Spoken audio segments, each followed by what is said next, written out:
ನಾವು ಫೆನುಗ್ರೀಕ್ ಅಥವಾ ಮೇಥಿ ಅಥವಾ ಮೆಂತೆ ಇದರ ಬಗ್ಗೆ ಕೆಲವು ಪಾಯಿಂಟ್ಸ್ ಅನ್ನ ಡಿಸ್ಕಸ್ ಮಾಡೋಣ. ಮೆಂತೆ ಅಂತ ಹೇಳಿದ ಕೂಡಲೇ ಎಲ್ಲರಿಗೂ ನೆನಪಾಗುವ ಕಾಯಿಲೆ ಯಾವುದು? Diabetes mellitus. ಯಾಕೆಂದ್ರೆ Bharat is the capital of diabetes and ಸಕ್ಕರೆ ಕಾಯಿಲೆ ಇರೋವರಲ್ಲಿ most of them consume methi powder. ಅದು ಬೇರೆ ಬೇರೆ ರೂಪದಲ್ಲಿ ಇರ್ಬೋದು. ಕೆಲವರು ಬೆಳಗ್ಗೆ ಮೆಂತೆ ನೆನೆಸಿರುವ ನೀರು ಕುಡಿತಾರೆ, ಕೆಲವರು ಆಹಾರದೊಟ್ಟಿಗೆ ಮೆಂತೆ ತಗೊಳ್ತಾರೆ, ಅಥವಾ ಮೆಂತೆ ಪೌಡರ್ ಮಜ್ಜಿಗೆಗೆ ಮಿಕ್ಸ್ ಮಾಡಿ ತಗೊಳ್ಳೋರಿದ್ದಾರೆ. ಸೊ ನಾನು ಈ ವಿಡಿಯೋದಲ್ಲಿ ಮೇನ್ಲಿ ಡಯಾಬಿಟಿಸ್ ಇದ್ದವರು ಮೆಂತೆಕಾಳು ತಗೋಬೋದಾ, ಅದರಿಂದ ಏನೇನು ಬೆನಿಫಿಟ್ಸ್ ಆಗುತ್ತೆ ಡಯಾಬಿಟಿಸ್ ಇದ್ದವರಲ್ಲಿ, ಆ್ಯಂಡ್ ಅದು ಡಯಾಬಿಟಿಕ್ ಕಾಂಪ್ಲಿಕೇಶನ್ಸನ್ನು ಪ್ರಿವೆಂಟ್ ಮಾಡುತ್ತಾ, ಆ್ಯಂಡ್ ತಗೊಳ್ಳೋದಿದ್ರೆ ಅದು ಹೇಗೆ ತಗೋಬೇಕು, ಎಷ್ಟು ಪ್ರಮಾಣದಲ್ಲಿ ತಗೋಬೇಕು, ಮೆಂತೆ ತಗೊಳ್ಳೋದ್ರಿಂದ ಬೇರೆ ಹೆಲ್ತ್ ಬೆನಿಫಿಟ್ಸ್ ಏನೇನಿದೆ ಅಂತ ನಿಮ್ಮೊಟ್ಟಿಗೆ ಶೇರ್ ಮಾಡ್ತೇನೆ. ಸೊ ಮೆಂತೆ ಹೇಗೆ ಡಯಾಬಿಟಿಸನ್ನು ಕಂಟ್ರೋಲ್ ಮಾಡುತ್ತೆ ಅಥವಾ ಡಯಾಬಿಟಿಕ್ ಕಾಂಪ್ಲಿಕೇಶನ್ಸನ್ನು ಹೇಗೆ ಪ್ರಿವೆಂಟ್ ಮಾಡುತ್ತೆ ಅಂತ ನೋಡೋಕ್ಕಿಂತ ಮೊದಲು ನಾವು ಮೆಂತೆಯಲ್ಲಿ ಏನೇನು ಪೌಷ್ಟಿಕಾಂಶಗಳಿದೆ ಅಂತ ನೋಡೋಣ. ಸೊ 100 ಗ್ರಾಮ್ ಮೆಂತೆಯಲ್ಲಿ ಸುಮಾರು 323 ಕಿಲೋ ಕ್ಯಾಲರಿ ಎನರ್ಜಿ ಇರುತ್ತೆ.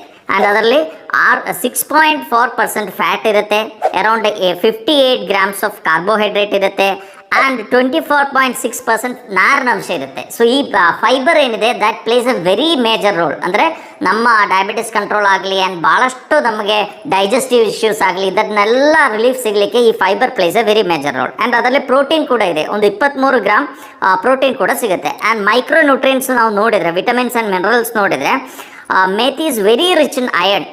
33 ಮಿಲಿಗ್ರಾಮ್ ಅಯರ್ನ್ ಇರುತ್ತೆ, and 176 milligram calcium, 67 milligram sodium, 770 milligrams of potassium, copper 1.1 milligram, and magnesium 191 milligram, phosphorus 296 milligram, and zinc 2.5 milligram ಇರುತ್ತೆ. So this is the nutritional values of methi.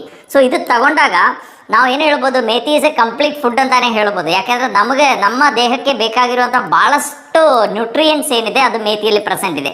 So regularly ತಗೋಬೇಕು. ತುಂಬ ಜನ ಏನು ಮಾಡ್ತಾರೆ, ಒಂದು ಸ್ವಲ್ಪ ದಿವಸ ತಗೊಳ್ತಾರೆ ಮತ್ತೆ ಬಿಟ್ಟಾಕ್ಬಿಡ್ತಾರೆ, ಆ್ಯಂಡ್ ಅವರು ತಗೊಳ್ಳುವಂಥ ಕ್ವಾಂಟಿಟಿ ಕೂಡ ಸಫಿಷಿಯೆಂಟ್ ಆಗಿರಲ್ಲ. ಸೊ ಹಾಗಾಗಿ ಅದರದ್ದು ರಿಸಲ್ಟ್ ಏನಿದೆ ನಮಗೆ ಬೇಗ ಸಿಗಲ್ಲ. ಸೊ ಮೇಥಿ ಹೇಗೆ ಈ ಡಯಾಬಿಟಿಸನ್ನು ಕಂಟ್ರೋಲ್ ಮಾಡುತ್ತೆ ಅಂತ ನಾವು ನೋಡೋಣ. ಸೊ ನಾನು ಸಜೆಸ್ಟ್ ಮಾಡೋದೇನೆಂದರೆ, ಮೇಥಿ ಏನಿದೆ ಅದು ನಾವು ಆಹಾರದೊಟ್ಟಿಗೆ ತಗೊಂಡ್ರೆ ಒಳ್ಳೆಯದು. ನೀವು ಬೆಳಿಗ್ಗೆ ಬ್ರೇಕ್ಫಾಸ್ಟ್ ತಗೊಳ್ಳುವಾಗ ಅಥವಾ ಮಧ್ಯಾಹ್ನ ಊಟ ಮಾಡುವಾಗ ಅಥವಾ ರಾತ್ರಿ ಡಿನ್ನರ್ ತಗೊಳ್ಳುವಾಗ ಅದರೊಟ್ಟಿಗೆ ಒಂದು 2 ಟೀ ಸ್ಪೂನ್ಸ್ ಆಫ್ ಮೇಥಿ, ಚೆನ್ನಾಗಿ ಸೋಕ್ ಮಾಡಿರುವಂಥ ಮೇಥಿಯನ್ನು ಅಟ್ಲೀಸ್ಟ್ ಒಂದು 12 ಅವರ್ಸ್ ಅದನ್ನು ಚೆನ್ನಾಗಿ ಸೋಕ್ ಮಾಡಿ, ಬೇಕಾದರೆ ಸ್ಪ್ರೌಟ್ ಬಂದ ಮೇಲೆ ಕೂಡ ನೀವು ತಗೋಬೋದು, ಮೊಳಕೆ ಬಂದ ಮೇಲೆ ಕೂಡ ತಗೋಬೋದು. ಸೊ ಆವಾಗ it becomes A very rich source of protein.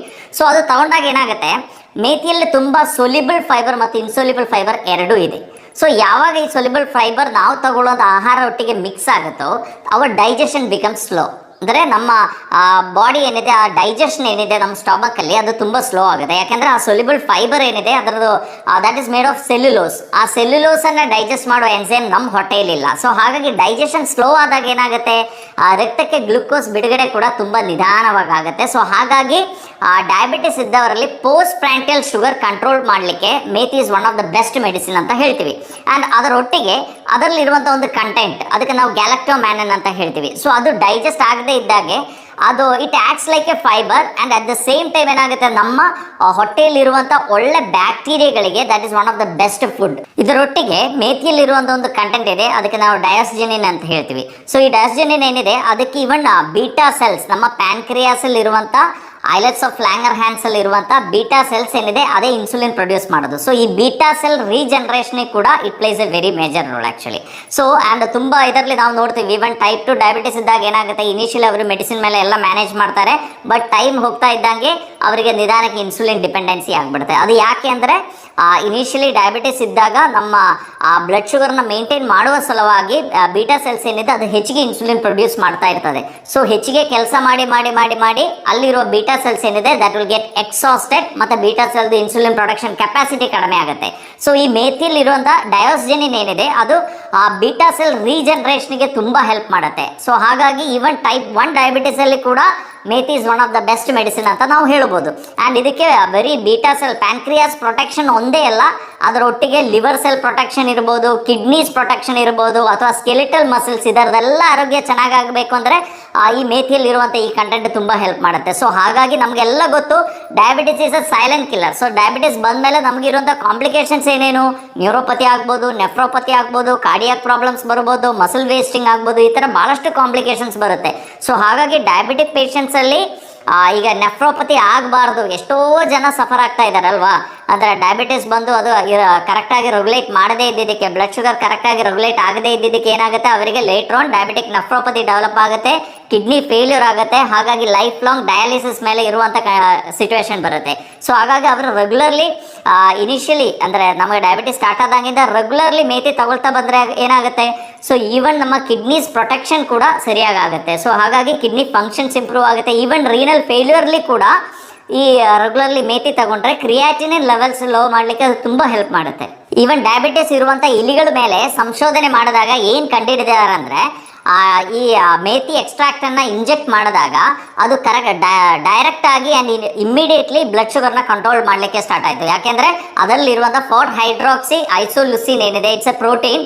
So ಅದಕ್ಕೆ ಗ್ಲೂಕೋಸ್ ಲೋವರಿಂಗ್ ಕೆಪಾಸಿಟಿ ಇದೆ. ಸೊ ಓವರಾಲ್ ನಾವು ನೋಡಿದರೆ it place A very major role. ಅಂದರೆ ಮೇಥಿ ರೆಗ್ಯುಲರ್ಲಿ ತಗೊಳ್ಳೋದ್ರಿಂದ ಒಂದು ನಮ್ಮ ಪ್ಯಾಂಕ್ರಿಯಾಟಿಕ್ ಸೆಲ್ ರೀಜನರೇಷನ್ ಆಗುತ್ತೆ, ಅಟ್ ದ ಸೇಮ್ ಟೈಮ್ ನಮ್ಮ ಡಯಾಬಿಟಿಕ್ ಕಾಂಪ್ಲಿಕೇಶನ್ಸ್ ಪ್ರಿವೆಂಟ್ ಮಾಡಲಿಕ್ಕೆ ತುಂಬ ಹೆಲ್ಪ್ ಆಗುತ್ತೆ. ಅದರಲ್ಲಿರುವಂಥ ಫೈಬರ್ ಕಂಟೆಂಟ್ ಏನಿದೆ ಅದು ಪೋಸ್ಟ್ ಪ್ರೆಂಟಲ್ ಶುಗರ್ನ ಕಂಟ್ರೋಲ್ ಮಾಡುತ್ತೆ. ಅದರೊಟ್ಟಿಗೆ ಈ ಥರ ಪ್ರೋಟೀನ್ ಏನಿದೆ ಅದು ಡೈರೆಕ್ಟ್ಲಿ ಶುಗರ್ನ ಕಂಟ್ರೋಲ್ ಮಾಡಲಿಕ್ಕೆ ಕೂಡ ಹೆಲ್ಪ್ ಮಾಡುತ್ತೆ. ಆ್ಯಂಡ್ ಅದರೊಟ್ಟಿಗೆ ನಮಗೆಲ್ಲ ಗೊತ್ತು obesity is the root cause for all the diseases. ಅಂದರೆ ನಮ್ಮ ಬಾಡಿಯಲ್ಲಿ ಇರುವಂಥ ವಿಸರಲ್ ಫ್ಯಾಟ್ ಏನಿದೆ ಅದು ಹೆಚ್ಚಾಗೋದ್ರಿಂದಾನೇ ನಮಗೆ ಈ ಇನ್ಸುಲಿನ್ ರೆಸಿಸ್ಟೆನ್ಸ್ ಡೆವಲಪ್ ಆಗುತ್ತೆ. ಸೊ ಹಾಗಾಗಿ ರೆಗ್ಯುಲರ್ಲಿ ಮೇಥಿ ತಗೊಂಡ್ರೆ ಏನಾಗುತ್ತೆ, ಮೇಥಿ ಇಂಡ್ಯೂಸಸ್ ಸಟೈಟಿ, ಅಂದರೆ ತುಂಬ ತಿನ್ನಬೇಕು ಅಂತ ಅನಿಸಲ್ಲ. ಅದರಲ್ಲಿರುವಂಥ ಹೈ ಫೈಬರ್ ಕಂಟೆಂಟ್ ಏನಿದೆ ಅದು ಇಮಿಡಿಯೇಟ್ಲಿ ಸಟೈಟಿ ಇಂಡ್ಯೂಸ್ ಮಾಡೋದ್ರಿಂದ ನಾವು ಹೆಚ್ಚಿಗೆ ಆಹಾರ ತಗೊಳ್ಳೋದನ್ನು ಅದು ಕಡಿಮೆ ಮಾಡುತ್ತೆ.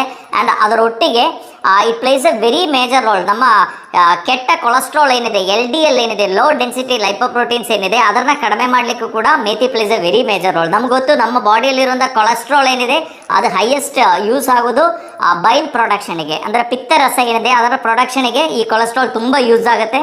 ಸೊ ಬಟ್ ರೆಗ್ಯುಲರ್ಲಿ ನಿಮ್ಮ ಆಹಾರದಲ್ಲಿ ಮೇಥಿ ಇದ್ದರೆ ಏನಾಗುತ್ತೆ, ಡೈಜೆಷನ್ ಆದಮೇಲೆ ನಾರ್ಮಲಿ ಏನಾಗುತ್ತೆ ಅಂದರೆ ಆ ಪಿತ್ತರಸ ನಮ್ಮ GI ಟ್ರ್ಯಾಕ್ಟಲ್ಲಿ ಹೋಗುವಾಗ ಅದನ್ನೆಲ್ಲ ಬಾಡಿ ಅಬ್ಸರ್ವ್ ಮಾಡುತ್ತೆ. ಬಟ್ ಮೇಥಿಯಲ್ಲಿರುವಂಥ ಫೈಬರ್ ಒಟ್ಟಿಗೆ ಯಾವಾಗ ಇದು ಬೈಂಡ್ ಆಗುತ್ತೋ ಈ ಪಿತ್ತರಸ ಅಬ್ಸರ್ವ್ ಮಾಡಲಿಕ್ಕೆ ಬಾಡಿಗೆ ಆಗಲ್ಲ. ಸೊ ಹಾಗಾಗಿ ಹೊಸದಾಗಿ ಬೈಲ್ ಪ್ರೊಡಕ್ಷನಿಗೆ ನಮ್ಮ ಬಾಡಿಯಲ್ಲಿರುವಂಥ ಕೊಲೆಸ್ಟ್ರಾಲ್ ಯೂಸ್ ಆಗುತ್ತೆ. ಸೊ ಹಾಗಾಗಿ ಓವರಾಲ್ ನಿಮ್ಮ ಕೊಲೆಸ್ಟ್ರಾಲ್ ಲೆವೆಲ್ಸ್ ಲೋ ಮಾಡಬೇಕು ಅಂದರೆ ನಾವೇನು ಮಾಡಬೇಕು, ರೆಗ್ಯುಲರ್ಲಿ ನಮ್ಮ ಆಹಾರದಲ್ಲಿ ಮೇಥಿ ಇನ್ಕ್ಲೂಡ್ ಮಾಡಬೇಕು. ಸೊ ಅದರಲ್ಲಿರುವಂಥ ಸೊಲ್ಯುಬಲ್ ಫೈಬರ್ ಏನಿದೆ it place A very major role. So cholesterol ಕಡಿಮೆ ಆಗುತ್ತೆ, LDL ಕಡಿಮೆ ಆಗುತ್ತೆ, ಒಳ್ಳೆ ಕೊಲೆಸ್ಟ್ರಾಲ್ ಹೆಚ್ಚಾಗುತ್ತೆ, ಆ್ಯಂಡ್ ಅದರ ಒಟ್ಟಿಗೆ ನಮ್ಮ ಒಬೇಸಿಟಿ ಕಂಟ್ರೋಲ್ ಆಗುತ್ತೆ. ಸೊ ಹಾಗಾಗಿ ಬಾಡಿಯಲ್ಲಿರುವಂಥ ವಿಸರಲ್ ಫ್ಯಾಟ್ ಕಡಿಮೆ ಆದಾಗ ಇನ್ಸುಲಿನ್ ಸೆನ್ಸಿಟಿವಿಟಿ ಇಂಪ್ರೂವ್ ಆಗುತ್ತೆ. ಸೇಮ್ ಪ್ರೊಡಕ್ಷನ್ ಆಫ್ ಇನ್ಸುಲಿನ್ ಇದ್ದರೂ ಕೂಡ ಏನಾಗುತ್ತೆ, ನಮ್ಮ glucose will respond very drastically. ಅಂದರೆ ಇಮ್ಮಿಡಿಯೇಟ್ಲಿ ನಮ್ಮ ಈ ಗ್ಲೂಕೋಸ್ ಡೈಜೆಷನ್ ಆದಮೇಲೆ ರಕ್ತಕ್ಕೆ ಏನು ಗ್ಲೂಕೋಸ್ ಬಿಡುಗಡೆ ಆಗುತ್ತೆ ಅದು ಇಮ್ಮಿಡಿಯೇಟ್ಲಿ ಟ್ರಾನ್ಸ್ಪೋರ್ಟ್ ಆಗುತ್ತೆ ಸೆಲ್ಸ್ ಒಳಗೆ. ಸೊ ಹಾಗಾಗಿ ಡಯಾಬಿಟಿಸ್ ಕಂಟ್ರೋಲ್ ಮಾಡಲಿಕ್ಕೆ methi is one of the best medicine ಅಂತ ಹೇಳ್ಬೋದು. ಈಗ ಎಲ್ಲ ಆಸ್ಪೆಕ್ಟ್ಸಲ್ಲಿ ನೋಡಿದ್ರು ಕೂಡ ರೆಗ್ಯುಲರ್ಲಿ ಮೇಥಿ ತಗೊಳ್ಳೋದು you should make a habit. So ಹಾಗಾಗಿ ರೆಗ್ಯುಲರ್ಲಿ ನಿಮ್ಮ ಬ್ಲಡ್ ಶುಗರ್ ಏನಿದೆ ಅದು ಕಂಟ್ರೋಲ್ ಇಟ್ಕೊಳ್ಳಿಕ್ಕೆ ಸಾಧ್ಯ, ಆ್ಯಂಡ್ ಡಯಾಬಿಟಿಕ್ ಕಾಂಪ್ಲಿಕೇಶನ್ಸ್ ಕೂಡ ಪ್ರಿವೆಂಟ್ ಮಾಡಲಿಕ್ಕೆ ತುಂಬ ಈಸಿ ಆಗುತ್ತೆ. ಸೊ ಡಯಾಬಿಟಿಸ್ ಇದ್ದವರು ಡೈಲಿ ಅಟ್ಲೀಸ್ಟ್ ಒಂದು 50 ಗ್ರಾಮ್ಸ್ ಆಫ್ ಮೇಥಿ ತಗೊಳ್ಳೋದು ತುಂಬ ಒಳ್ಳೆಯದು. ನಾವು ಈವನ್ ಮೇಥಿ ಕಾಳು ಒಂದೇ ಅಲ್ಲ ನಾವು ತಗೊಳ್ಳೋದು, ನಿಮಗೆಲ್ಲ ಗೊತ್ತು, ನಾವು ಈವನ್ ಮೇಥಿ ಲೀವ್ಸನ್ನು ಕೂಡ ಯೂಸ್ ಮಾಡ್ತೀವಿ. ಸೊ ಅದು ಕೂಡ ತುಂಬ ನ್ಯೂಟ್ರಿಷನಲ್ ವ್ಯಾಲ್ಯೂ ಇರುವಂಥದ್ದು. ಸೊ ರೆಗ್ಯುಲರ್ಲಿ ಈವನ್ ನೀವೀಗ ಏನೋ ಒಂದು ರೋಟಿ ಮಾಡ್ತೀರಾ ಅಥವಾ ಪರಾಠ ಮಾಡ್ತೀರಾ, ಸೊ ಅದಕ್ಕೆ ಮೇಥಿ ಲೀವ್ಸನ್ನು ನೀವು ಆ್ಯಡ್ ಮಾಡ್ಬೋದು. ಆ್ಯಂಡ್ ಮೇಥಿ ಗಂಜಿ can be prepared. I am from Kerala. So ಕೇರಳದಲ್ಲಿ ಇಟ್ ಇಸ್ ಅ ವೆರಿ ಅಂದರೆ ರೆಗ್ಯುಲರ್ಲಿ ಇರುವಂಥ ಒಂದು ಹ್ಯಾಬಿಟ್. ಆ್ಯಕ್ಚುಲಿ ನಮ್ಮಲ್ಲಿ ಮಳೆಗಾಲ ಸ್ಟಾರ್ಟ್ ಆದಾಗ ತುಂಬ ಜನ ಈ ಮೇಥಿ ಗಂಜಿ ಮಾಡ್ತಾರೆ. ಸೊ ಅದಕ್ಕೆ ಸ್ವಲ್ಪ ರೈಸ್ ತಗೊಂಡು ಅದಕ್ಕೆ around 2 teaspoons of methi ಹಾಕಿ ಅದನ್ನು ಕುದಿಸಿ ಅನ್ನ ಪ್ರಿಪೇರ್ ಮಾಡ್ತಾರೆ. ಸೊ ಅದಕ್ಕೆ ತೆಂಗಿನ ಹಾಲು ಅಥವಾ ಅದರೊಟ್ಟಿಗೆ ಈರುಳ್ಳಿ ಮತ್ತು ಜೀರಿಗೆ ಇದೆಲ್ಲ ಆ್ಯಡ್ ಮಾಡಿದ್ರೆ ದಟ್ ಈಸ್ ವೆರಿ ಡಿಲಿಷಿಯಸ್. ತುಂಬ ಚೆನ್ನಾಗಿರುತ್ತೆ, ತುಂಬ ಟೇಸ್ಟಿಯಾಗಿ ಕೂಡ ಇರುತ್ತೆ. ಸೊ ಡಯಾಬಿಟಿಸ್ ಇದ್ದವರು you can make a breakfast ಅಥವಾ ನಿಮ್ಮ ಮಧ್ಯಾಹ್ನ ಊಟ ಏನಿದೆ ಅದು ಈ ಥರ ಪ್ರಿಪೇರ್ ಮಾಡ್ಬೋದು. ಸೊ ಅದರದ್ದು ಗ್ಲೈಸಿಮಿಕ್ ವ್ಯಾಲ್ಯೂ ತುಂಬ ಕಡಿಮೆ ಆಗುತ್ತೆ. ಪೋಸ್ಟ್ ಪ್ರೆಂಟಲ್ ಶುಗರ್ ಏನಿದೆ ಅದು ತುಂಬ ಚೆನ್ನಾಗಿ ಕಂಟ್ರೋಲ್ ಮಾಡಲಿಕ್ಕೆ ಕೂಡ ಸಾಧ್ಯ. ಸೊ ಮೇಥಿ ಏನಿದೆ ಅದು ಡಯಾಬಿಟಿಸ್ಗೆ ಅಷ್ಟೇ ಒಳ್ಳೆಯದು ಅಂತಲ್ಲ, ಸೊ ಈವನ್ ಭಾಳಷ್ಟು ಕಾಯಿಲೆಗಳಲ್ಲಿ ಕೂಡ ಈ ಮೇಥಿ ತುಂಬ ಹೆಲ್ಪ್ಫುಲ್ ಆಗಿರುತ್ತೆ. It is one of the best medicine. ಈಗ ನಾವು ನೋಡ್ತೀವಿ ತುಂಬ ಹೇರ್ ಫಾಲ್ ತುಂಬ ಹೆಚ್ಚಿಗೆ ಕಂಡು ಬರ್ತಾ ಇದೆ. ಈವನ್ 20-25 ವರ್ಷದಲ್ಲೇ ಬಾಲ್ನೆಸ್ ಕಂಡು ಬರ್ತಾ ಇದೆ. ಸೊ ಅವರಿಗೂ ಕೂಡ methi is one of the best medicine. So ಅದರಲ್ಲಿ ಇರುವಂಥ ನಿಕೋಟಿನಿಕ್ ಆಸಿಡ್ ಏನಿದೆ, ಅದರೊಟ್ಟಿಗೆ ಅದರಲ್ಲಿರುವಂಥ ಪ್ರೋಟೀನ್ ಏನಿದೆ, ಅದು ಹೇರ್ ಫಾಲಿಕಲ್ ರೀಕನ್ಸ್ಟ್ರಕ್ಷನ್ಗೆ ಮತ್ತು ಹೇರ್ ಗ್ರೋತ್ ಚೆನ್ನಾಗಿ ಆಗಲಿಕ್ಕೆ ಕೂಡ ತುಂಬ ಹೆಲ್ಪ್ಫುಲ್ ಆಗುತ್ತೆ.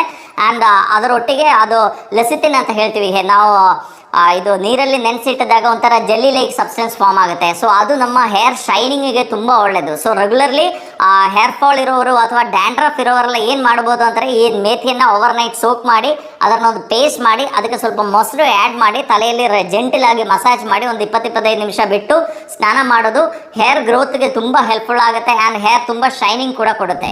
ಈವನ್ ಸ್ಕಿನ್ ಹೆಲ್ತ್ ಇಂಪ್ರೂವ್ ಆಗಲಿಕ್ಕೂ ಕೂಡ methi is one of the best medicine. So ನಾನು ಫಸ್ಟ್ ಹೇಳಿದ್ದೇನೆ ಮೇಥಿಯಲ್ಲಿ ಒಂದು ಕಂಟೆಂಟ್ ಇದೆ ಡಯೋಸ್ಜೆನಿನ್ ಅಂತ ಹೇಳ್ತೀವಿ. ಅದು ರಿಂಕಲ್ಸ್ ಪ್ರಿವೆಂಟ್ ಮಾಡಲಿಕ್ಕೆ ಆ್ಯಂಡ್ ಏಜಿಂಗನ್ನು ಪ್ರಿವೆಂಟ್ ಮಾಡಲಿಕ್ಕೆ, ಸ್ಕಿನ್ ಏಜಿಂಗನ್ನು ಪ್ರಿವೆಂಟ್ ಮಾಡಲಿಕ್ಕೆ ತುಂಬ ಹೆಲ್ಪ್ಫುಲ್ ಆಗುತ್ತೆ. And at the same time it is a very good anti bacterial and anti viral property ಇದೆ ಅದಕ್ಕೆ. ಸೊ ಹಾಗಾಗಿ ಮೊಡವೆ ಇದ್ದವರು ಈ ರೆಗ್ಯುಲರ್ಲಿ ಮೇಥಿ ಅಪ್ಲಿಕೇಶನ್ ಮಾಡಿದರೆ ಏನಾಗುತ್ತೆ, ಆ ಮೊಡವೆಯಿಂದ ಕೂಡ ಅವರಿಗೆ they can come out of that problem.